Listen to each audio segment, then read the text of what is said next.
ப்ராப்பர்ட்டியை ரெக்கவரி பண்ணுறதுக்காக அக்யூஸ்டு கூட்டிகிட்டு இன்ஸ்பெக்டர் சார் கூட நான், அதுக்கப்புறம் தலைமை காவலர் அழகா செட்டியா, அப்புறம் பிசி விக்னேஷ் பாபு, அடுத்து தலபால் எல்லாம் போனோம். நாங்கள்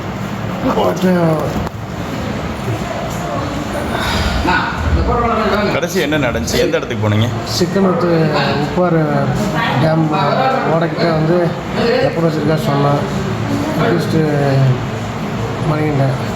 அப்போ கூட எல்லாம் நாங்கள் இன்ஸ்பெக்டர் தலைமையில் எல்லாம் போனோம். எப்போ எடுக்கிறப்ப வந்து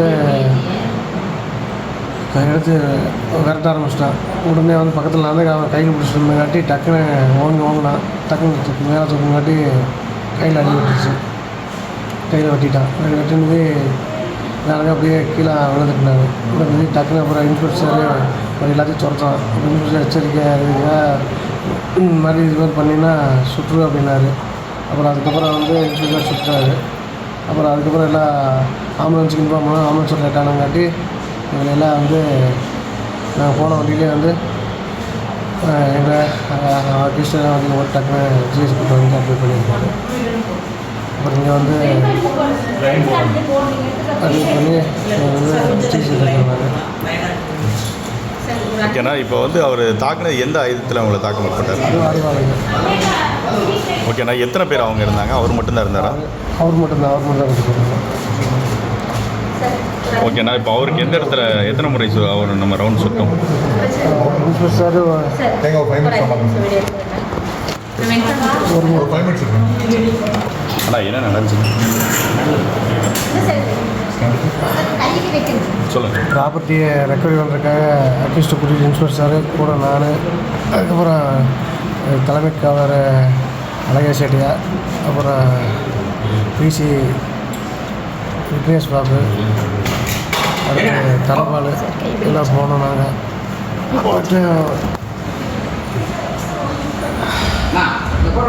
கடைசி என்ன நடந்துச்சு? எந்த இடத்துக்கு போனீங்க?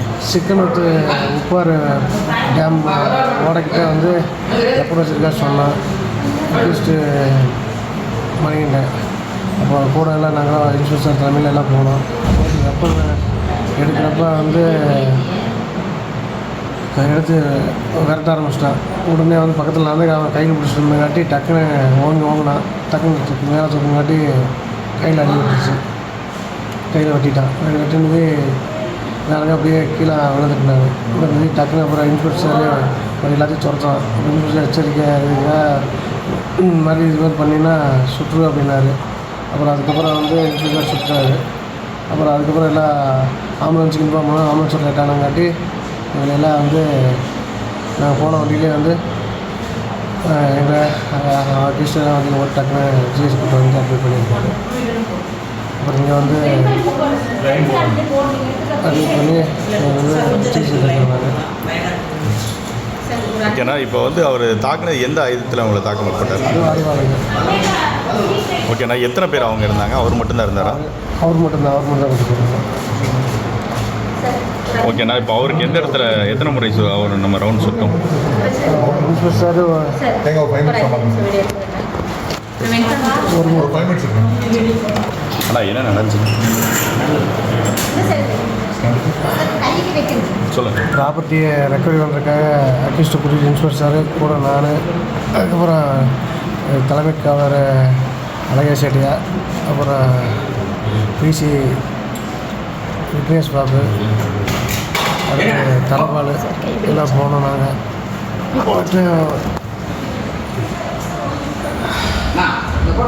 கடைசி என்ன நடந்துச்சு? எந்த இடத்துக்கு போனீங்க? சிக்கனத்து உப்பாறு டேம் ஓடைக்கிட்ட வந்து எப்போ வச்சுருக்கா சொன்னான் அட்லீஸ்ட்டு மணிகிட்டேன். அப்போ கூட எல்லாம் நாங்கள் இன்ஸ்பெக்டர் தலைமையில் எல்லாம் போனோம். எப்போ எடுக்கிறப்ப வந்து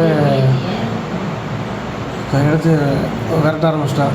உடனே வந்து பக்கத்தில் நான் அவன் கையில் பிடிச்சிருந்தங்காட்டி டக்குன்னு ஓங்கினான். டக்குன்னு மேலே தூக்குங்காட்டி கையில் அடி விட்டுருச்சு. கையில் வெட்டிட்டான். வெட்டினது நாங்கள் அப்படியே கீழே விழுந்துட்டுனாங்க. விழுந்து டக்குன்னு அப்புறம் இன்ஸ்பெக்டர் எல்லாத்தையும் துரத்தான். இன்ஸ்பெக்டர் எச்சரிக்கை இந்த மாதிரி இது மாதிரி பண்ணினா சுற்று அப்படின்னாரு. அப்புறம் அதுக்கப்புறம் வந்து இன்ஸ்பெக்டர் சுற்றுறாரு. அப்புறம் அதுக்கப்புறம் எல்லாம் ஆம்புலன்ஸுக்கு இன்ஃபார்ம் பண்ணோம். ஆம்புலன்ஸ் லேட் ஆனங்காட்டி எங்களை எல்லாம் வந்து நாங்கள் போன வண்டியிலே வந்து எங்கள் கிருஷ்ணன் வண்டியில் ஒரு டக்குன்னு ஜிஎஸ் கூட்டு வந்து அட்மிட் பண்ணியிருக்காரு. அப்புறம் இங்கே வந்து அட்மிட் பண்ணி வந்து சிகிச்சை எடுத்துருந்தாங்க. ஓகேண்ணா, இப்போ வந்து அவர் தாக்குனது எந்த ஆயுதத்தில் அவங்கள தாக்க முற்பட்டார்? அதுவும் அறிவாளைங்க. ஓகேண்ணா, எத்தனை பேர் அவங்க இருந்தாங்க? அவர் மட்டும்தான் இருந்தாரா? அவர் மட்டும்தான் கொடுத்துருக்காங்க. ஓகேண்ணா, இப்போ அவருக்கு எந்த இடத்துல எத்தனை முறை அவர் நம்ம ரவுண்ட் சுட்டோம்? பிரின்சிபல் சார்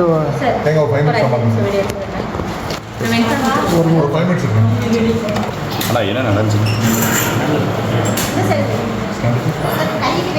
சொல்லுங்கள். ப்ராப்பர்ட்டியை ரெக்கவரி பண்ணுறதுக்காக அக்யூஸ்ட் கூட்டிட்டு இன்ஸ்பெக்டர் சார் கூட நான் அதுக்கப்புறம் தலைமை. அண்மை செய்திகளை பார்த்து வருகிறோம். திருப்பூர் SSI கொலை வழக்கில் கைது செய்யப்பட்ட மணிகண்டன் என்கவுண்டரில் சுட்டு கொல்லப்பட்ட நிலையில் அது தொடர்பாக காவல் உதவி ஆய்வாளர் அளித்திருக்கக்கூடிய விளக்கத்தை பார்த்தோம். இது தொடர்பாக விவரங்களோடு இணைகிறார் எமது செய்தியாளர் பூபதி. அவரிடம் பேசலாம். வணக்கம் பூபதி.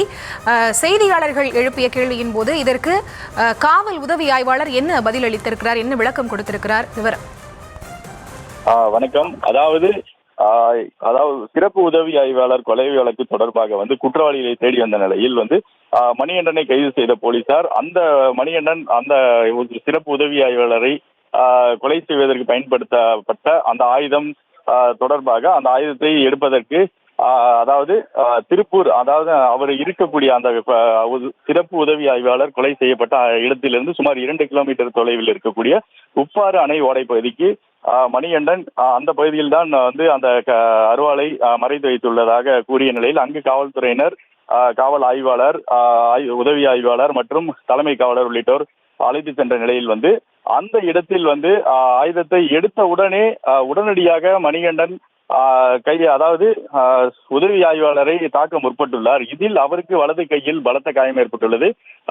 இந்த நிலையில் உடனடியாக அங்கே இருந்த காவல் ஆய்வாளர் வந்து எச்சரித்து ஆயுதத்தை கீழே போடும்படி எச்சரித்துள்ளார். ஆனால் தொடர்ந்து மணிகண்டன் அனைவரையுமே தாக்குவதற்கு முற்பட்ட சூழ்நிலையில் வந்து வேறு வழியின்றி காவல் ஆய்வாளர் வந்து மணிகண்டனை சுடக்கூடிய சூழ்நிலை ஏற்பட்டதாக காவல் உதவி ஆய்வாளர் கூறிய நிலையில் நாம் அதை கேட்டோம்.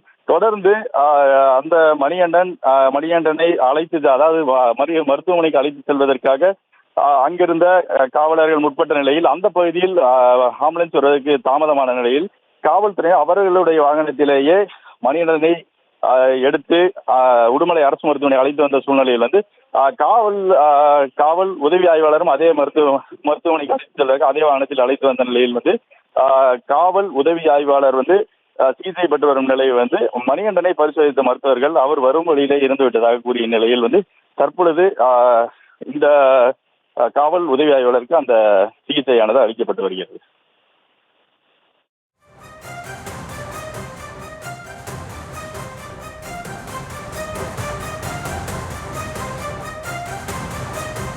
தற்போதைய விவரங்களுக்கு நன்றி பூபதி.